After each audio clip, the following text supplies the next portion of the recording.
Se la sua offerta è un sacrificio di comunione e si offrisse un animale grande, al sarà maschio o masce senza pecis. L'uffri sarà denando al Signore. Al metterà la mano sul chiaffo delle vittime e le sacrificherà biele entrande tende de convigne. E i figli di Aaron, i predis, asborfaranno il sangue torator dall'altare.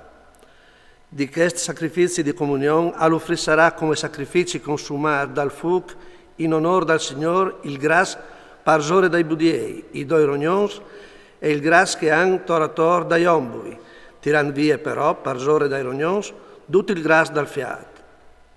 I figli di Aaron lo bruseranno sull'altare, parzore dall'olocausto mettuto sui lens parzore dal fuoco. A lei un sacrificio consumato dal fuoco, buon odore che piace al Signore. Se la sua offerta per sacrificio di comunione al Signore e gli di bestia un minuto, al sarà maschio o masce senza pecis.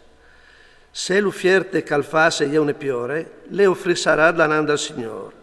Al metterà la man parzore de vittime e le sacrificherà denando de tende de convigne, e i figli di Aaron asborfaranno il sangue torator dall'altare.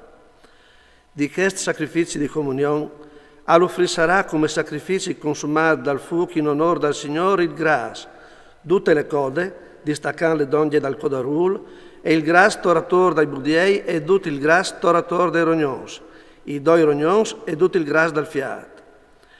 Il predi al bruserà tutto sull'altare, e è una mangiative consumate dal fuoco per il Signore.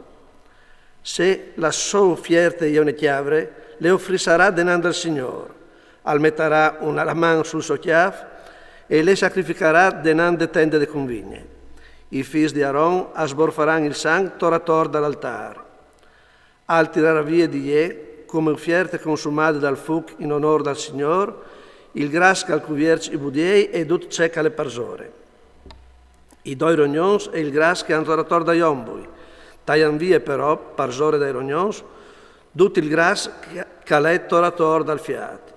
Il predi al bruserà tutto sull'altare e è una mangiative consumate dal fuoco per il Signore. Tutto cecca le gras a lei dal Signore. E è una legge eterna per tutte le vostre generazioni, per tutto là che sarete stati, non veis di mangiare né gras né sangue.